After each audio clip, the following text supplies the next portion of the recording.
Today we have the pleasure and the honor to host Gustavo Lopez, the market access manager of one of the most technological companies on GNSS sector, Septentrio. You heard about it, and he will talk about one of the hottest topics that are today in the markets about the vulnerabilities attacks that we can suffer in the GNSS world, the resilience PNT, and in particular he will talk about the latest solutions that we have in the market, the trends about the anti-jamming and anti-spoofing, and the solution that in Septentrio they are putting in place in the market. Hi, Gustavo, how are you? Hello, how are you, Eduardo? I'm very happy to be with you here and with everybody. Then I propose you maybe before starting and sharing the screen, you can maybe introduce yourself and tell us about your background and your responsibilities in the company and your main mission. Thanks again for the invitation, Eduardo. I'm Market Access Manager for Septentrio. What does that mean? It's basically understanding different type of applications in the GNSS technology and how we can basically put the strategy and business development towards that. So that's basically my main role in Septentrio. I've been working with Septentrio close to 17, 18 years almost, actually. So it's already a while that I'm in the GNSS technology. I have normally a technical background, mainly from software technology side, but surely with GNSS, quite a lot of hardware elements as well. So good, perfect. Maybe if you have any questions during the talk, maybe you can ask them at the end, then write it down, and then maybe we'll have some minutes, maybe 10, 15 minutes to answer the questions, right, Gustavo? Then yes, I will leave you the floor. If you want to share the screen, just go ahead. This is a very exciting topic actually for me, and I believe also it's a very important topic for everybody. So I'm very glad actually that you guys are here, which is basically anti-jamming and anti-spoofing. And I want to talk a bit about the trends what we get to see, especially from the GNSS point of view. We have a lot of experience in that sense, and also the solutions that you will find in the market. What are the techniques that you will find? Some of these parts are technical, of course. I'm trying to make the message, of course, as abstract as possible. I'm sure there will be a mix. Some of you might be experts, of course, in some of these things. Some of you might know the high-level parts, but definitely the topic is quite important. No? So let me move to the next slide here. There we go. So I really like this quote here, and actually it's a quote from Robert Mueller, who used to be the FBI director. And he said the following: there are only two types of companies, those who have been hacked and those who will be hacked. And if you ask me, the same really happens actually in GNSS technology or for the GNSS users. There are really two types of companies that you will see in GNSS, those who have been also hacked or those who will be hacked. And this is actually why it's really important to discuss these parts as well today. And you can think about computer viruses as an analogy. You know, if you go back all the way to the years 1971, that was actually when the first virus was created. Actually, was created in a university, so it was very, very interesting how they created a virus, because they said, okay, now we have computers, so actually you could create a virus, and they demonstrated that. After that demonstration, of course, massive amount of other viruses started to appear. Some of them were very, very funny, like Christmas trees or things like that, back in those days, actually. And then it was only in the year 1990 when antiviruses started to appear actually in the market. Of course, bringing better solutions, better alternatives there. Some people actually were not believing even in viruses at some point, and you had to really convince them to use antiviruses. But let's be honest, I mean, most of you nowadays today, you don't really have to worry so much about the viruses, because most of you have an antivirus system on your computers. You know that basically if you don't have it, you could be in a risky situation. Same as your mobile technology, there is some level of security, of course, that is also taking care of that. So now the problem is quite well known, I think, in terms of the computer security sides, and people are doing the right things behind that. But that's exactly not the same what we get to see in GNSS, especially when we are talking about jamming and spoofing, but even other type of elements on security side.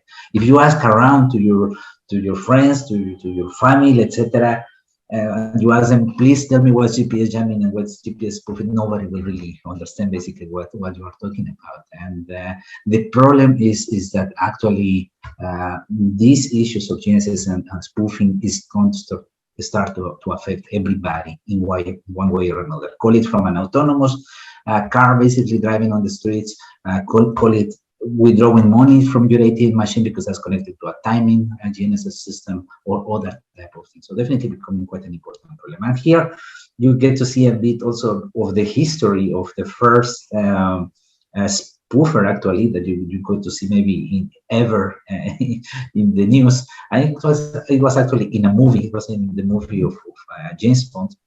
Where actually they were pretending to basically fake a GPS position and then to direct basically a military system to a different location. And after that spoofing, basically fake part basically that was created from a fiction movie, lots of spoofing ideas started to come up as well. And this is actually what we get to see nowadays. Real threats also in the jamming and spoofing side. So it's something really important to consider as well. Get back to the previous slide. Here we go. So first of all, let me just tell you who's Septentrio, for those of you who don't know it. Septentrio is a company that manufactures GNSS technology, so GPS or all constellation type of systems. And our main focus is to focus on reliable, accurate type of positioning, really giving you a trustworthy solution, but also secure side. We really focus in bringing that anti-jamming and anti-spoofing element in our technology. That's really our core, basically, of our technology. That's what people are going to recognize quite well, Septentrio as well. And definitely our systems are used in different type of applications, call it from autonomous robots actually, all the way to scientific markets, UAVs, big machinery, construction, marine market, etc. So we have different type of solutions which can go all the way from small modules that can go for a small robot or a UAV, all the way to the scientific type of receivers. Now, if you start thinking of all these applications, some way or another, they require that security element, that anti-jamming and that spoofing. So that's definitely where we get to see quite important trends as well there. What's happening in the market? And I think that's also why many of you are actually in this part of lessons actually with Eduardo. But basically, we all get to see that GNSS is becoming used everywhere. Right, the ubiquity basically of GNSS is happening everywhere. Now, it's not anymore only your mobile phones, but you get to see it in all different type of devices. Call it from a robot, call it from an autonomous car, call it from a drone, basically that is maybe going to make a delivery as well. Call it for even the short mile type of deliveries, or basically the mobility type of vehicles that you get to see nowadays. They are all starting to use GNSS technology there. So basically what happened is that accuracy, which used to be in the hands of only certain type of disciplined users, is now really becoming available to everybody, to all the different type of users. So this is good, of course, because the technology is becoming available. Of course, that means that the cost of the solutions are becoming also lower, but definitely the opportunities and the volumes are also becoming also very, very important in terms of GNSS. So this is all great news in terms of how the technology of democratization is happening, but at the same time, that means that the more GNSS solutions we get to see in the market, there will be more and more security risks. That's definitely for sure. And unfortunately, the security element in terms of GNSS still remains in a very expertise domain side, and it has to be really, really important to make this technology available to everybody and to make it understandable. So that's what I believe the session of today is really quite important. The security risks are increasing really tremendously in different type of applications. When we're talking about security in a GNSS system, surely the first thing that people come up when they are talking about GNSS is definitely about the signal element side. So either an unintentional type of interference or an intentional interference side. So either somebody that just did not want to interfere a system, but maybe has done it by mistake, or somebody that is really doing it intentionally, maybe just for not necessarily a very malicious element, but maybe they just want not to, they just don't want to be tracked, and they just put the jammer in their car, and then they are just not tracked with their mobile phones, but they could be causing other problems around, or people that are really doing it in a malicious way. So that's definitely what we get to see. So these are definitely the problems that we get to see, and especially very linked, of course, in the jamming and spoofing, which is the talk that we have today. But there are many other things that people forget, and it's actually the other security elements of GNSS receiver. Is a GPS receiver is nowadays just like a computer. You have an operating system, you have applications running on it, you have some security elements basically that are really important to also consider when you're designing a GPS receiver itself. Why? Because you could have access to the firmware, to the software of the GPS receiver. You could even put a malicious software, and then even also create kind of a level of spoofing or jamming, even if it's not at the signal level of the GNSS aspect. Or if you are connected, you have connected that GPS receiver to an application, as an example, a robot that you can see here, then maybe the transmission of information could be also manipulated by somebody else. So there are definitely different type of levels of security in the GNSS system that people have to take into account. Again, jamming and spoofing definitely an important problem, and this is what we will focus today. But cybersecurity also remains quite important there. Now, for jamming and spoofing, of course, you have a bit more of expertise on how those signals need to work. Cybersecurity, there is lots of technology that can help you there, and it's a continuous improvement anyway. But jamming and spoofing is definitely something that deserves a very important attention as well. So let's first try to understand what jamming and spoofing is, and I think many of you have already some knowledge about this, but let's just repeat it in a simple way. What's a jamming side or interference? Also a well-known term there, jamming or interference, is basically using a device, which could be a small device, which is transmitting signals in the same frequencies as basically a GPS system or a GNSS system itself. So basically, when you get those signals, as you can see here at the bottom of the graph here itself, basically those signals are destroyed basically when they come to the receiver itself. So very important to consider that element there.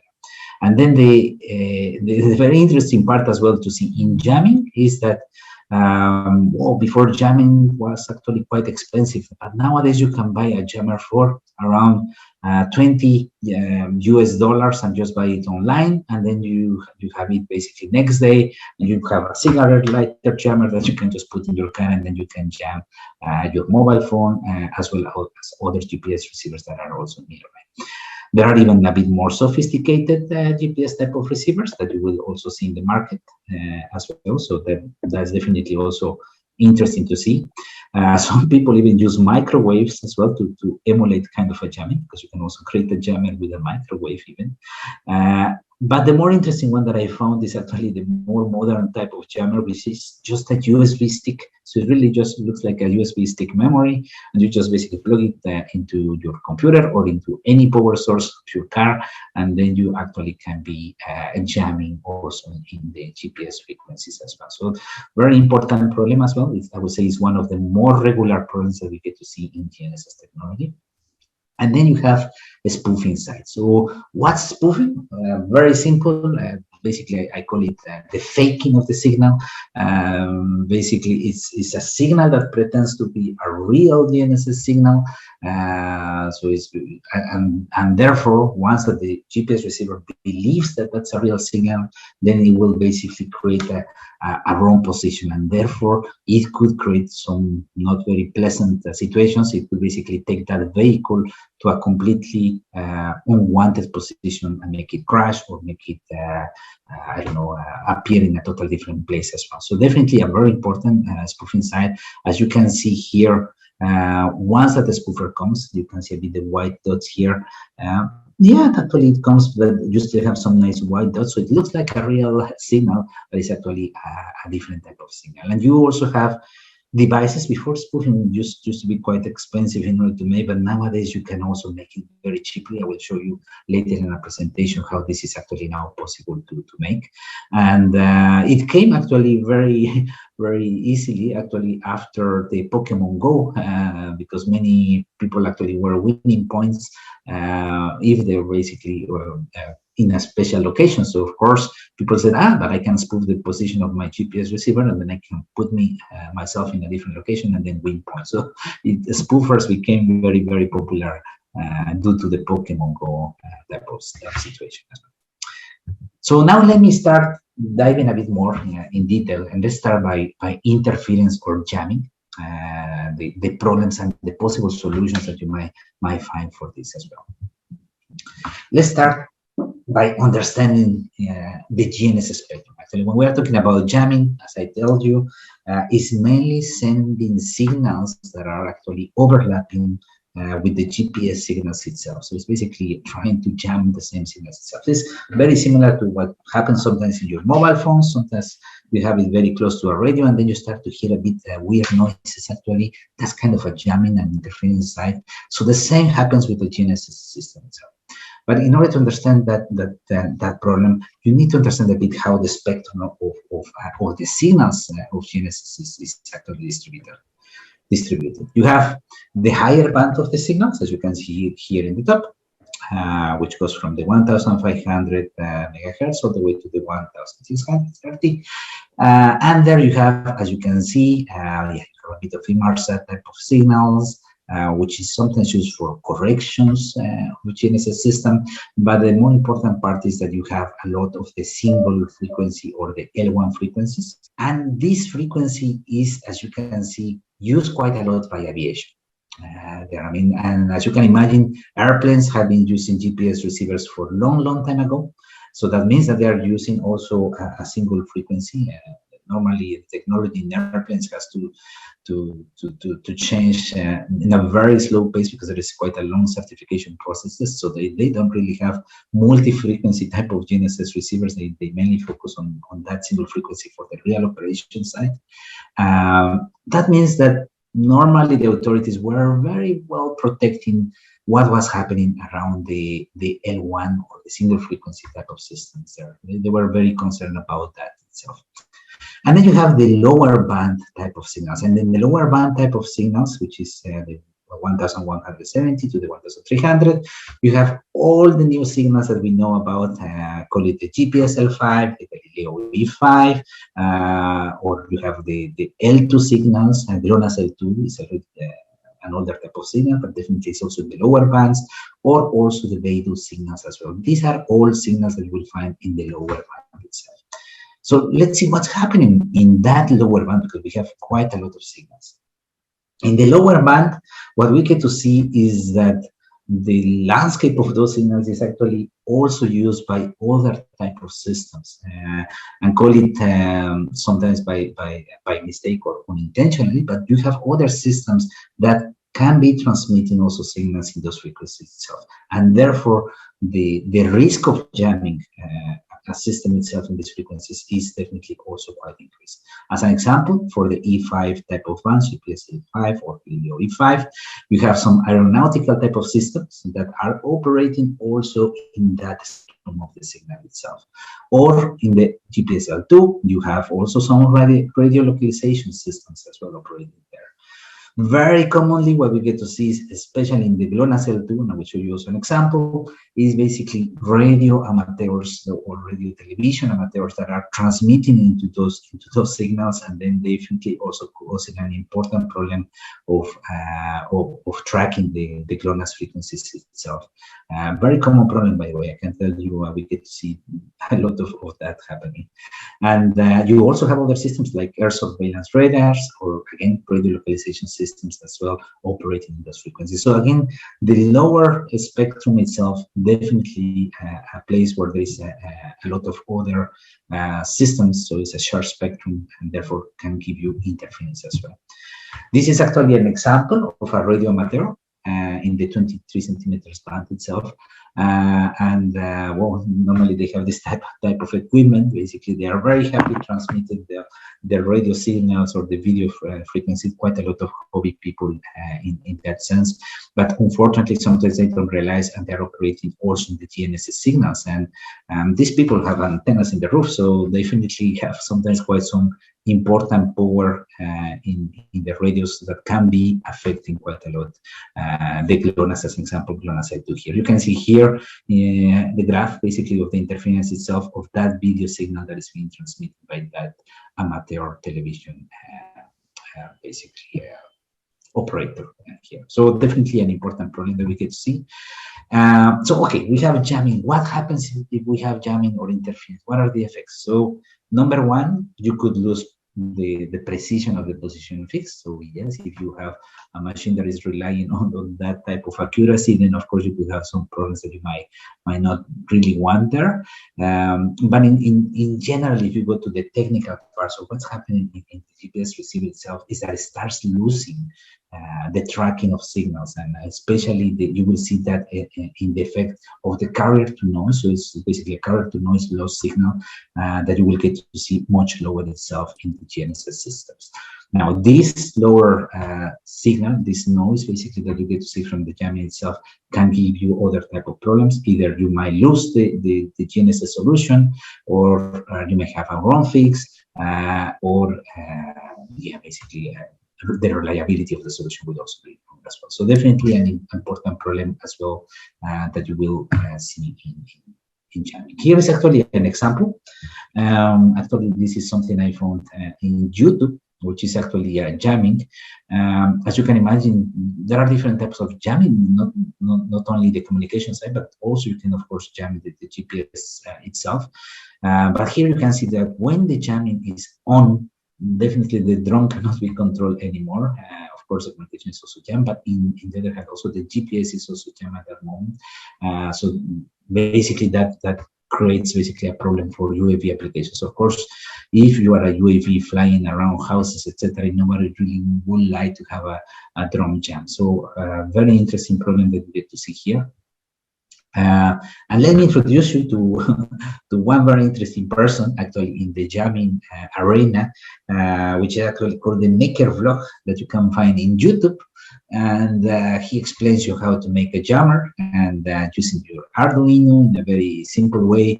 And he says, yes, actually you can fake with this system also the GPS signal. So very, very interesting how this technology of jamming is now in the hands of everybody. You can find open source projects quite available, and everybody can create a jamming without big issues today there. So very interesting technology, of course, that the Maker Vlog does as well. So what are the solutions if we are thinking about jamming itself? Well, there are different approaches, which number one, let's say, will be the hardware side. In a GPS receiver itself, you can implement technology, call it filters, but maybe other type of techniques on how you are tracking, the tracking basically, the DSP side of your GNSS receiver could be made more robust and more independent in order to be having a very robust anti-jamming mechanism itself, which is also something we also do in Septentrio. We really try to keep that core technology, not only at software level, but really at the hardware core of the tracking itself. And unfortunately, not everybody can do that. Many people try to do it only at the software level. So, which is the second element indeed. Yeah, you can definitely also do some techniques at software level. As an example, you can do post-correlation techniques, AGC gain. You could even try to profile the different type of jammers. There are even some research papers that are ongoing in artificial intelligence, machine learning, in order to see how you can also mitigate this type of problems as well. Or number three, you can go to external verifications, external systems that you might find as well. So as an example, you could use anti-jamming type of antennas, or INS systems. Some people talk about, okay, if you use an IMU and you start using that, at least you have some coasting basically of the position itself, so that could also help you as well. Or isolation, which is actually why isolation is because jamming is not only coming from external devices, jamming also can come from yourself. So if you're an integrator of a drone, you have a lot of electronics all together, so that can also give you problems. So you could also isolate some of those things as well in the drone itself to avoid that type of jamming. So you have different type of techniques, but the real more important thing to remember is a GNSS system should give you a warning. I mean, if you are operating an autonomous robot or calling an autonomous drone itself, what you want is that if there is jamming detected, that basically the operator can take a manual operation of the system itself, right? You don't want an autonomous system to suddenly crash or something like that. So these type of flags are really, really important when you are talking about GNSS systems. And yes, we also have, of course, certain flags that help also our integrators to say, hey, there is jamming here. Some of that we can solve it, but some of it, be careful. You might want to do other type of actions basically in the system itself. This is what I was telling you, the diagnostics. As I tell you, that type of diagnostics, you can have them in GNSS receivers. This is actually how we implemented in GNSS receivers of Septentrio. You can see that we have a very, very detailed analysis of the frequencies. You can see that we have it per frequency. That's actually the power that we have inside the hardware, that we can monitor all the different frequencies with real-time spectrum analyzer in order to detect this type of jamming. So if you are an integrator and putting a lot of electronics together, you will be able to detect this type of jamming itself, not only by this graph, but also by other type of notifications, which will tell you, hey, we have detected an interference, it's located in this frequency, or maybe we detected a spoofing, or it happened at this moment. So definitely this is the information that an integrator of a GNSS system wants. They want to take action in order to solve the problem, or to take a different type of action with the autonomous vehicle itself. Now, there are, of course, other type of solutions as well. One of them that we are using in Septentrio as well is what we call our adaptive notch filter itself. So, why? Because in certain cases you might have certain frequencies, which is what we call the band. We call it the passband, the edge of that passband. So sometimes you might say, okay, you can use some filters, but maybe it's not going to be sufficient to apply certain filters itself. You will still have some jamming. So what we do is what we call the adaptive notch filter, in order to knock down really that frequency, and not to knock down the whole frequency itself, but just that jamming element part of the frequency itself. And our technology actually allows you to get much closer to the jammer. As you can imagine, the further away that you're from the jammer, of course, the less risky situation that you have, but the closer you are, of course, it's going to be much more notable. So here, our adaptive notch filter definitely works very well, even in a very close vicinity of that jammer as well itself. As you can see here, that adaptive notch filter is applied to the radio amateur that I showed you, and you can see immediately how we keep using the GLONASS L2 itself, but we basically discard that jamming frequency itself. Other possible type of interferences that you might have, and you could call it the excessive interference, which is a dynamic range of issues actually that you might have. Of course, this will go even to a more detailed type of it, but normally the way to solve this type of excessive interference actually is by using what we call frequency diversity. So a system, a GNSS system that can track more than 2 signals will definitely be able to cope much better with interference than other systems. So, I mean, there are many single frequency systems out there. Definitely, they cannot easily solve the problem of excessive interference here.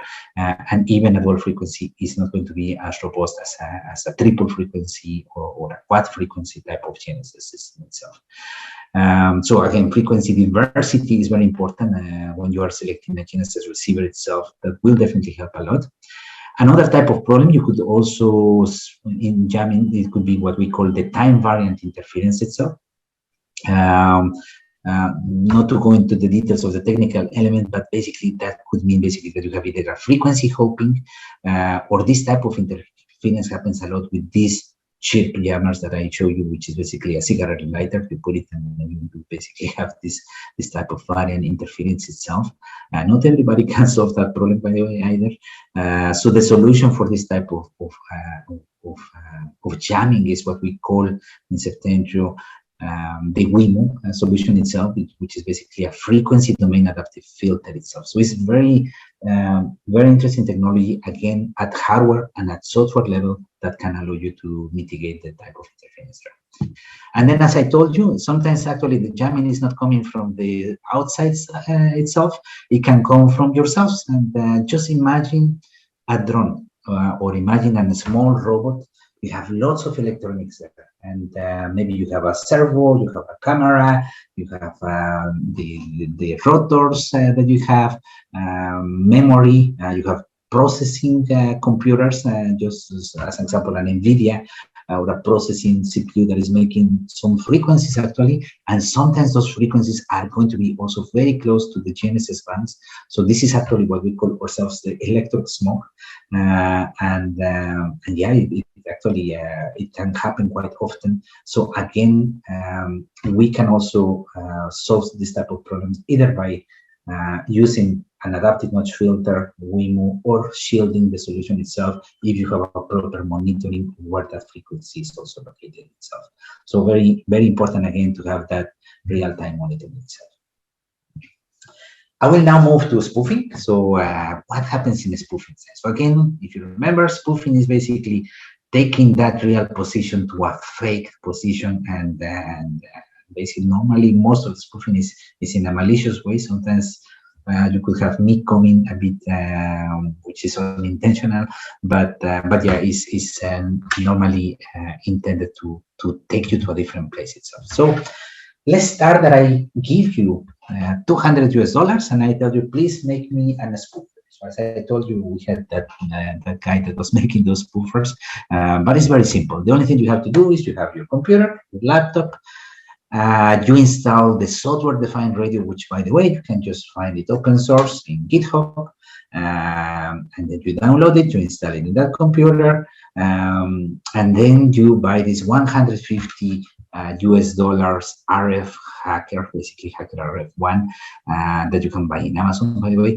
and then you have a beautiful spoofer, basically, especially for the L1 frequency itself, and you can take basically any system that is using L1 to a different position itself. So already those $150 US, but let's say that you don't have enough dollars to make that spoofer. Well, actually, the only thing you need to do maybe is then use a $5 basically a VGA to USB converter that is actually going to mimic that RF hacker one, and then you have very cheap spoofer itself. So again, spoofing technology is very simple to make nowadays in this way. And here an example. In the left side, you can see this is the standard position of the receiver. Then we switch on the spoofer itself, and then you can see in the right side how that spoofer takes the receiver to the Mount Everest actually. So this is an iPhone 6, but I can tell you the latest iPhones also have the same problem itself. Android, same situation. Sometimes these systems try to use other elements like Wi-Fi, GSM itself, etc., to detect a bit of a problem there, but they are not very robust either. So you can still spoof them in a very easy way as well, even with picowatts, by the way, which is a very small power from the spoofer itself. And believe me, my engineer was not in the Mount Everest for sure. So, so definitely, again, very important problem. But this is even a more interesting problem, and it's actually also a real case actually, and maybe some of you have heard it in the news of GNSS itself, which is actually called the ghost ships or crop circles actually, which has been a mystery in Shanghai. And very interesting, you can see here a circle, right? You see a red circle itself. Actually, These are all GPS positions from mobile phones and other type of technology using GPS itself. And then suddenly you can see that there is a circle somehow here. As you can imagine, it would be impossible for people or for cars or for any vehicle itself to be basically creating that circle itself. So definitely this is a spoofing problem, which you can see is in a full area actually of Shanghai itself. This is an area where actually there is a canal. Basically, there is quite a lot of ships that are bringing some material, actually, which is very important material. That's why they call it basically the problem of the gold GPS mystery itself. Some people were not very happy by the way of bringing that material here. Lots of people against that, etc. So yes, maybe it has to do something with this spoofing itself. There is maybe a link there. And you can see here an actual accident also in the area of a boat, of a marine boat itself, that suddenly basically crashes into the port itself. There was some investigation. If you take a look at the report itself, well, it's not very evident what is the reason, since it's still on investigation ongoing.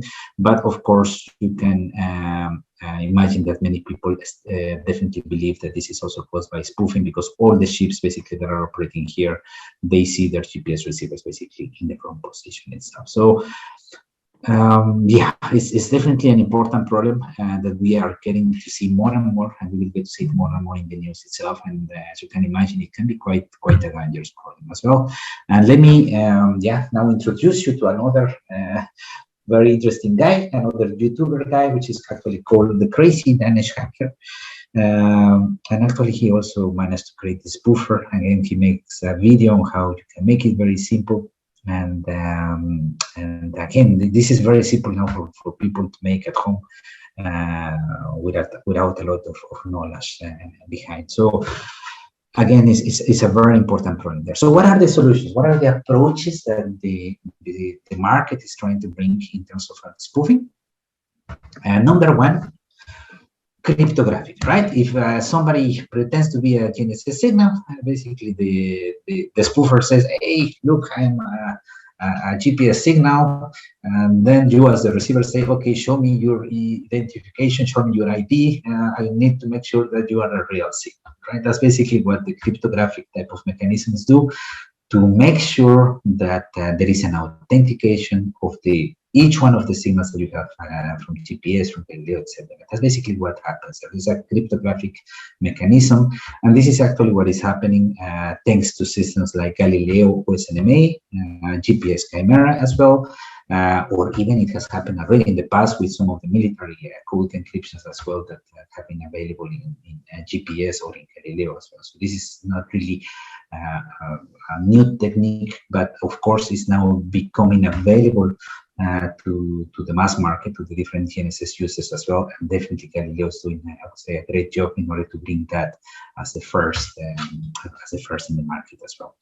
So yeah, definitely very interesting, the cryptographic techniques. But there is another type of approach that you can do, and that you can do in the GNSS receiver. So what you can do is you can take a look at the GNSS signals itself and take a look at the characteristics of the signals.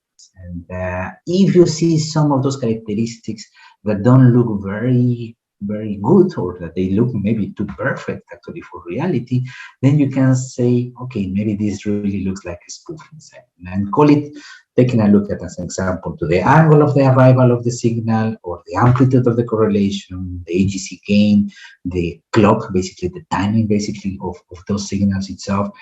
All those, if they have certain symptoms, you could actually detect that there is a spoofing as well there. So definitely quite also a lot of attention in that sense, of course, in GNSS receivers. Or, of course, number three is external verification. And again, just like in jamming, yes, an IMU definitely also could help you, because then you could compare basically if there is a difference between the solution that the IMU is giving, basically the velocity or other type of kinematics, versus what the GPS is giving you. Or there are other systems, as an example, some people are using other satellites, not the GNSS satellites that we know of, but satellites such as ELORAN or other satellites in order to also basically transmit certain information that is also giving you some kind of authentication as well, or comparison to the GNSS signals as well. Or you can use, of course, Wi-Fi, GSM, UTMS, as most telephones try to do. But yes, as I showed you, it's not really the best way to solve some of these problems. Again, the more you can do in the core GNSS level, definitely the better. Definitely, that's really the message to be taken here. And again, let's go back to those $200 that I have, and let's see basically how the GPS receiver can detect, right? If it can detect it or not. So let's start with that $200. We have the Hacker RF1, and then what we can do in the GPS receiver or a GPS receiver in general do is take a look again to those signals, not the characteristics of those signals. So are there missing signals? Are the signals inconsistent? Are there clock anomalies, spectral anomalies, nav data issues? You can take a look at all different characteristics, and believe me, you will be able to detect that there is spoofing if you have the right technology and right intelligence in the GNSS receiver to do so. Definitely, what I can tell you as well is, of course, the jammers are becoming also more intelligent, so they are trying to make it even more difficult for you to track in this side. So definitely very important that the GNSS core technology is up to date as well, just like antivirus as well nowadays today. But again, also very important that the core hardware can also have some of those things that I have also shown you, like diversity of frequency and other parts that can also have here. Let's suppose that we make it more difficult. Now I don't give you $200, I give you $1,000, and I tell you, okay, now try to spoof me, right? So you can buy with that amount of money maybe a simulator. And normally a simulator, their job of simulators is to try to pretend to be a GNSS constellation as close as possible. So yes, they are very good spoofers actually that you could consider here. And yeah, you can also definitely try to see what you can do here. And yes, at least in Septentrio, with the technology that we have, with the core elements there, we have some IP technology that definitely can also help to detect this type of jamming as well, even if they are very close to the close signals itself. No, so okay, it was a nice try, but we can still detect it behind it. But let's suppose that we even make it more difficult. And how could you make it more difficult? Is by re-radiating a real signal from somewhere else, but in a different location, and therefore pretending to be really a good signal. So if a GNSS receiver basically sees that signal, it will not really detect inconsistencies in the signals. Everything looks good. So basically, in that case, you could have a real difficult problem on how to detect that spoofing. Yeah. Now this radiation, of course, is a very extreme type of spoofing, but of course, it's also a difficult type of problem that you might have as well. And sometimes, by the way, it happens a lot in production or maintenance halls where companies doing, as an example, if you have a company doing autonomous robots or a drone company, sometimes they are using this type of radiation in order to test the systems. Unfortunately, some companies don't realize that this radiation can go quite far away and therefore can also be affecting even the highway, as an example, that might be near to them as well. So yeah, this is actually an interesting problem as well to look at. So yeah, the GNSS receiver looks fine, but definitely is a problem there. So what is the solution? And this is just one of the solutions actually that we have also patented here in Septentrio.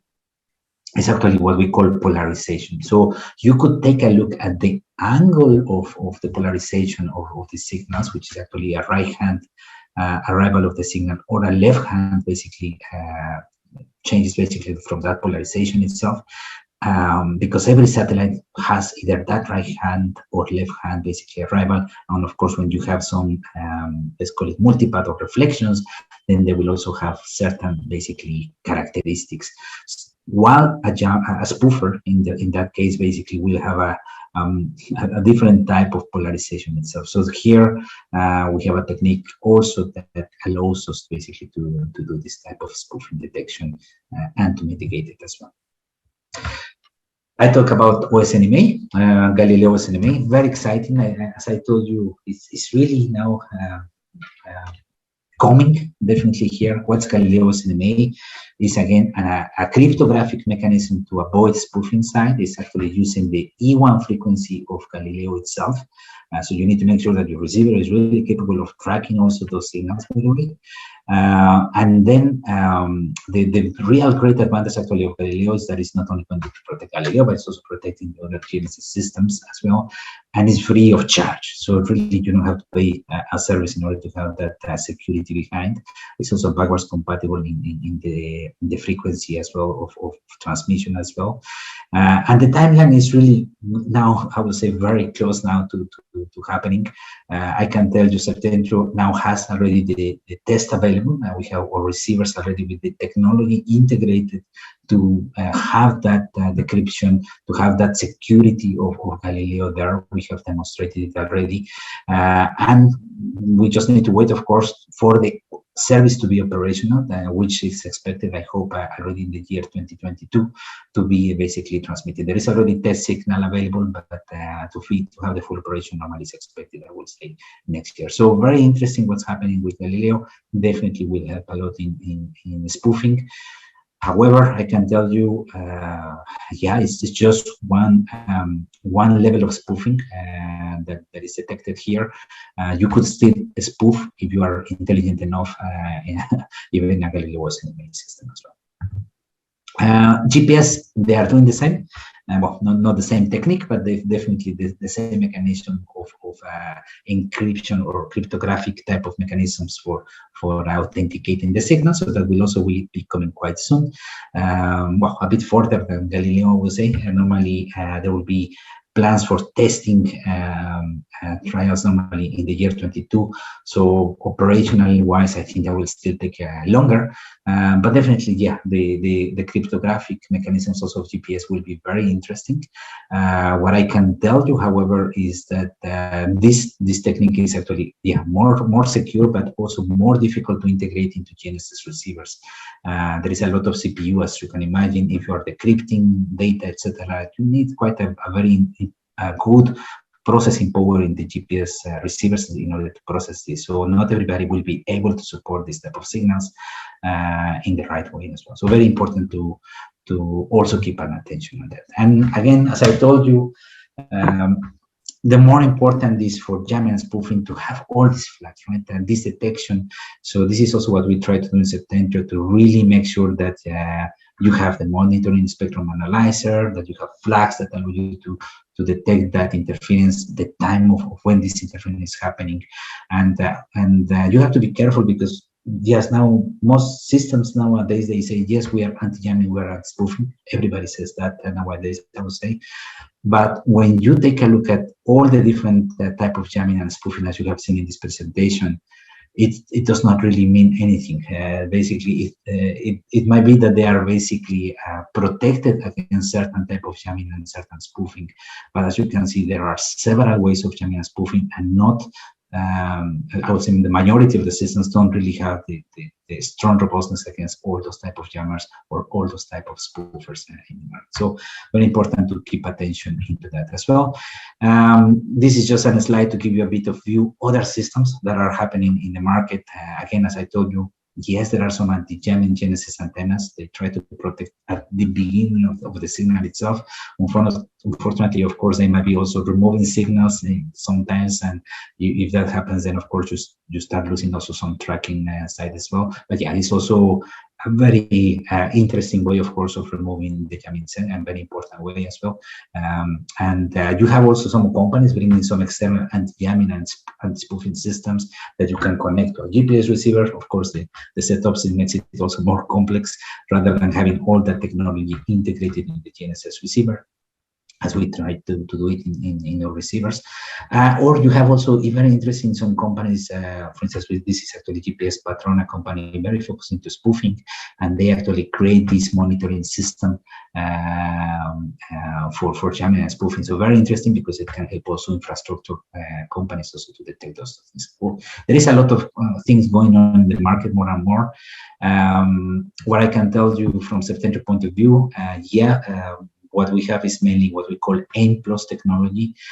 This AIM Plus is not only helping the jamming side, but also the anti-spoofing side itself. We are very happy because actually we were tested by an independent, actually was GPS Patrol. They did a very extensive test of a receiver, and we had actually very good results actually of that. They found basically some issues, so definitely, but definitely we have already tackled some of those, by the way, with our latest releases as well. The more important, you have to think, just like in antiviruses, this is a continuous improvement. Basically, today there are certain spoofers, certain type of jammers. Tomorrow, people are finding new ways basically to hack the systems itself. So this is just like an antivirus. You need to make sure that technology keeps updated in order to have that protection. This is a real continuous improvement that you have. But definitely, I'm very happy for this positive report again. And you can also find quite a lot of details about the spoofing test that they did and the results behind. And yes, there is lots of course, people, research papers ongoing about jamming and spoofing, of course, that you will find in the media. But you can find other resources here from Septentrio. We really like to make this very easy to understand. We have a page actually in our technology web page itself that can help you. Here you have the link as well as a brochure. The brochure is actually very nice because it has different pages in order to explain basically what I have presented, but even sometimes a bit more detailed elements as well for technology and how they're used as well. So conclusions, again, interference and spoofing, I hope I have convinced you that is a real concern to take into account. And I think that especially in this GNSS Academy, I think it's very important to have this chat. So I thank Eduardo for making space for this. Yes, there are mechanisms for having anti-jamming, and especially the in-band interference side. Call it an adaptive notch filter, the WIMO frequency diversity, things that we are doing with our AIM Plus technology. And there are also things that you can do definitely with the spoofing. Galileo's NMA, we have it now integrated, so I'm very happy now to wait actually for next year for the operational side of that and to have that actually system very robust there. But there are also the techniques that we integrate in GNSS receivers that can help you to have that robustness of spoofing side. And yeah, many other techniques that you will see in the market, and I think you will see also more companies coming up in the market in the coming years, because the problem of jamming and spoofing is becoming more relevant, especially with nowadays politics, macroeconomics. Definitely people are paying much more attention to security side. Definitely there is things ongoing in the States in terms of the National Security Agency to review what has to be done in order to improve GNSS systems, and definitely also the same in Europe as well. So I hope this has given you a view. I would say don't do jamming or GNSS, do other type of jamming and spoofing, but not really in GNSS system. But I hope it has helped you to have an overview. Thank you. Eduardo, there are some questions. Yeah, thank you, Gustavo. You can maybe unshare the screen. Well, thank you so much, Gustavo. It was very, very interesting. Thank you for showing how to anti-jam and anti-spoof, but you show us as well how to spoof and how to jam. This is not good, right? You shouldn't show this to the students because they are really smart and they know how to do it, right? Well, you know, the best anti-spoofers, the best anti-jammers are the ones that know the spoofers and the jammers. So, so you need to know the two sides, definitely. Well, just a first question before going through all the questions for the others. Talking about antennas, because you heard and you said that there are some solutions that are most focused on the antennas for anti-jamming and anti-spoofing as well. In Septentrio, are you focused as well in this kind of technology, or you are just focused on the receiver part? Yeah, in Septentrio, we mainly focus, of course, on the receiver side. However, the polarization idea that I show you of the spoofing side, this is actually a patented part from Septentrio, also on antenna side, together with other companies. Actually, it was a project actually called fantastic project. So you can find basically the consortium behind it. Also, Fraunhofer is a company that is actually making the antenna available as well. So yes, definitely interesting to take a look at that. But yes, of course, you need not only the antenna, also the the GNSS know-how as well to make those antennas work properly. Yeah. Of course. Well, thank you so much. Well, guys, do you have any questions? I think Miguel had a question. Any other question? You can maybe just raise your hand. I can see you. Marty, Miguel, any other? Just talking about polarization. You said that some of your antennas, they are focused on detecting bad polarization, but if, for example, you go for something weird as elliptical or mixed polarization, how you can really affect all this type of interference that you're making to your signal in order to make it more real than what you would find with a linear polarization to the signal? Well, again, all the arrival of the signals, and I see that you're an expert on polarization, so I'm not sure I will be able to answer all the detailed parts. But the arrival of the signals, as you notice in my slide, basically comes in two ways, right? Either the right-hand polarization or the left-handed polarization. Some antennas indeed don't have that possibility of detecting the polarization, indeed. So with those antennas, not much you can do.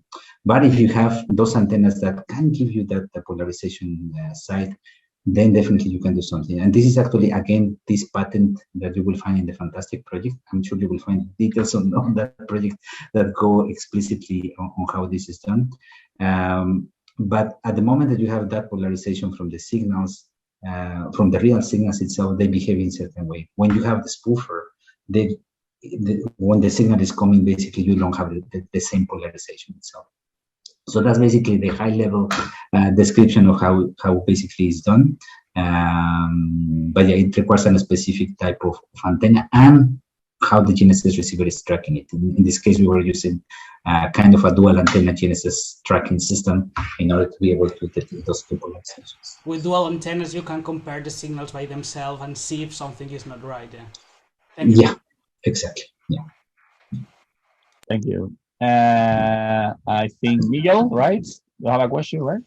Maybe I can be the next. Thank you first for the talk, Gustavo. It was a nice talk. This is a combined question, let's say. You were talking about that Septentrio is using a hardware level filter, let's say. You are centered on that, or you are also using some kind of software filter to make this? And okay, no, answer. Yeah, so the answer is yes, we are doing both, actually. So we have both the hardware side in order to do the filtering itself, and that comes a lot into how we divided the signals at the arrival level. This is actually, so normally if you think about a GNSS receiver, a GNSS receiver has, of course, the digital part, and then it has also the analog, basically analog tracking of the signal itself. If you can do things at the analog level of the signal arrival, then you can do much better type of detection as well, right? Unfortunately, many receivers don't have that capability, or they sometimes use multiple analog devices in parallel, which does not have the same type of protection itself. So we do several things at hardware, and then of course at software level, as an example, the WIMU, the adaptive notch filter type of things, that's also some level, of course, of software that we can also apply there. Okay. So it's both hardware, software, and yes, as we talk about the polarization, there is also some IP also in the antenna side, but we don't really make antennas.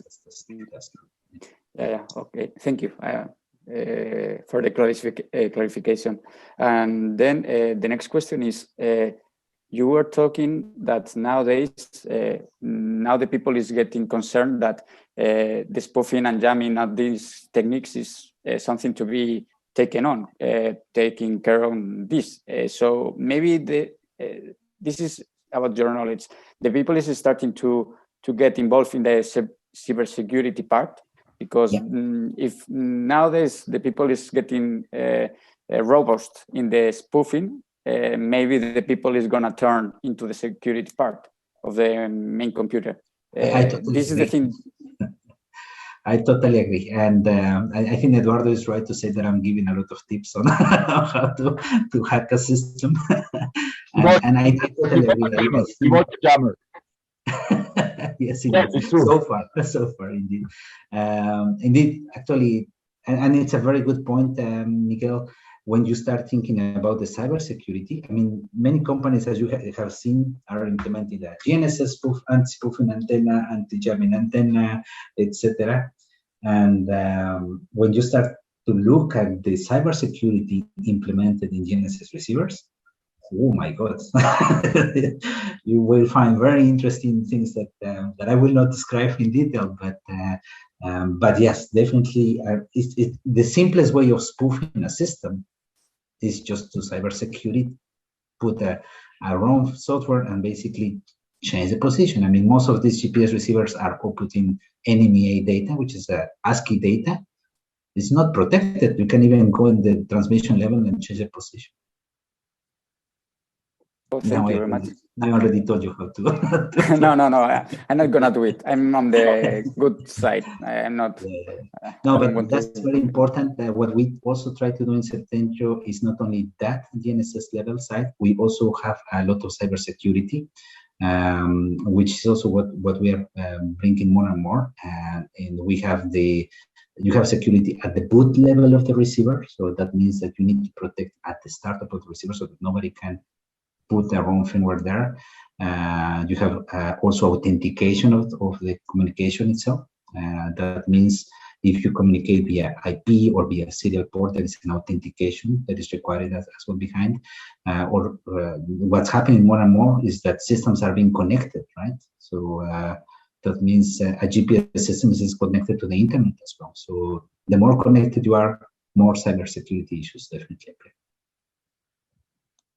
Thank you. Okay, thank you. I think we had a question from Mohamed, right? Yes. So first of all, thank you very much for the great webinar.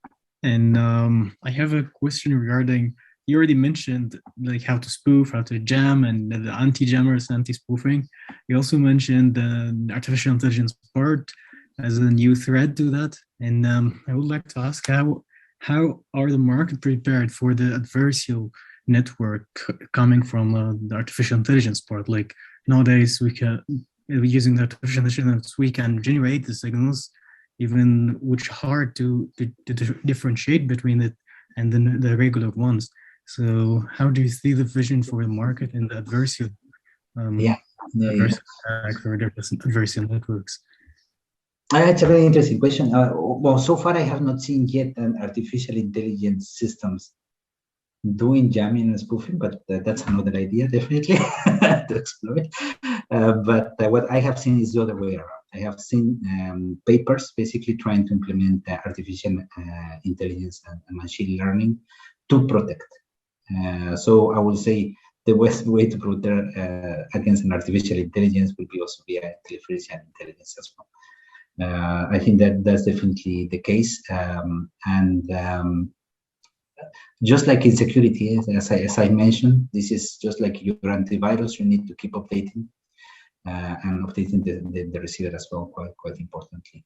Another security problem as well, sometimes that people forget, is not necessarily a security problem, but we know that sometimes the constellations, the systems themselves, not be working properly, right? I mean, we have heard about some news from certain constellations that have had failures in the past as well, right? That can give you also some security problems. So the importance of institutions is really quite relevant to take an action behind there to bring more standardization, more testing, more things ongoing in that. I can tell you Septentrio is invited to a lot of testing, especially in America. I would say in America there is quite a lot of activity for anti-jamming and spoofing tests. Also, we just did other ones in Europe. That was for a specific country. But we need more. We need more, basically, involvement from the community. As I mentioned, the education side of GNSS security needs to be increased. Just a question regarding the Septentrio products. I mean, you are really focused on the receiver side. Septentrio is a very known company in the world, right? Which are the main application fields you are using your receivers? So, the main part, the main business line for you, I think. And which kind of wide range of prices do you have, or from low-cost receivers, I guess, right, to very high-end receivers? You can maybe explain a little bit about this, or? Sure, not a problem. So indeed, the applications, it's very difficult to say because me as a market access manager, I can tell you we have a very large amount of markets, and we get to see more and more. This is increasing more and more, especially with emerging applications. But definitely, I can tell you, machine automation is very important market for Septentrio, which normally are using system type of products, very robust, not only security in the GNSS side aspect, but sometimes also in the robustness of the housing as well. Sometimes people really want a secure element behind that. As an example, I can tell you the jamming problem also came from a construction company working in Norway. They installed these GPS receivers for bulldozers, as you can imagine, where high precision is used. And they noticed that the machine stopped working for all the other people except for the people using Septentrio receivers there. That's actually because they are very close to the Russia area, and in Russia there's a lot of jamming, spoofing in that area, as you can imagine. So very important problem.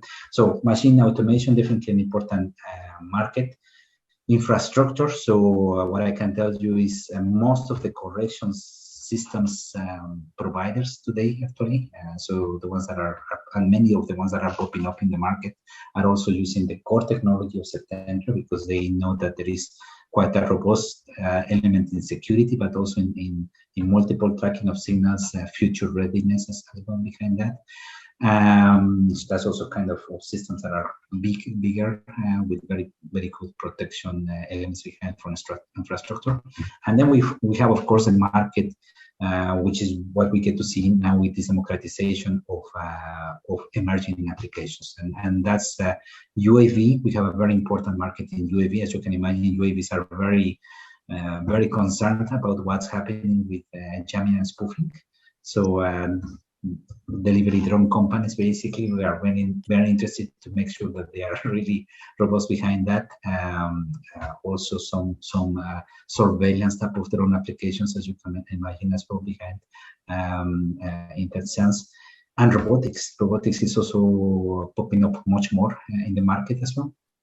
So there we provide their cheaper type of solutions or receivers. I mean, you can buy your receivers very cheaply nowadays. It goes even from the we just did a partnership, as an example, with a company called ArduSimple.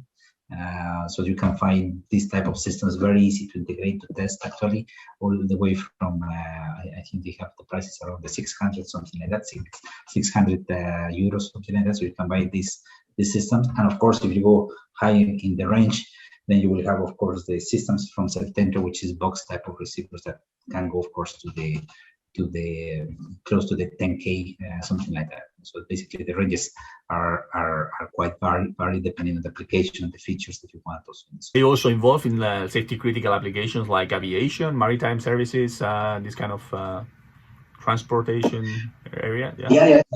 Transportation. I can tell you for transportation, for instance, rail in Americas, we have a very complete case with BNSF. So they are also using our trains for positive train control. That's a very interesting use case, as you can imagine. They also need a lot of security, and there were a lot of questions on security, as you can imagine, from the governments behind. So yes, it's people that are definitely concerned. It's where we feel very well as well, not only when people want accuracy, but also when they want a very reliable solution. But you are also involved in the let's say upstream sector, because you are a provider as well from, for example, EGNOS system, right? And you have Septentrio receivers in the rims of EGNOS, for example, no? The new rims in the next version of EGNOS, right?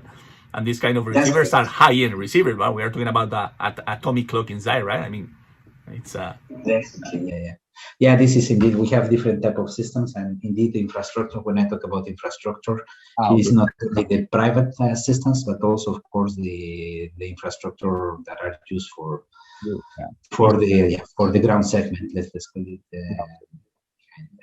Okay. So yeah. Well, just to finish, last question: which are the growing trends of Septentrio for the last years and for the future? How do you see the market in the future, and which is your perspective and your vision? Sure. So yeah, I'm definitely, we're very happy because what I get to see is more security trends, as you can see here. So that definitely fits very well with what we are doing. We definitely see the democratization, as I mentioned at the beginning. And there we have our module, or GNSS module, which is a small module that you can fit in a drone. It's a chip basically that you put in a drone, you can put in robots. So definitely making technology smaller and smaller, cheaper as well. So that's definitely where we are giving an answer also to the market, but still with the robustness of Septentrio. So there's still a value behind that. We are not going to be the mobile GPS systems, that's for sure, but definitely we are the technology that provides the security and module at a very effective cost versus what happened maybe 5 years ago, right? The industry has changed quite a lot there. So we have solutions there, and the other part definitely is in sensor fusion. We get to see that people want more and more better solutions as well in terms of using other sensors. So definitely our GNSS INS integration, we are also bringing IMUs, are helping us not only to improve the positioning, but also to improve security. Sure. As I mentioned, it's an external mechanism of anti-jamming and anti-spoofing as well. Good. Thank you so much, Gustavo, for this time. I don't have any more questions. I think we can close down the session today. And then thanks for your time. Thanks for your participation, everybody here. And see you soon, everybody. Bye. Thank you, everybody. Have a good night. Bye-bye, you too.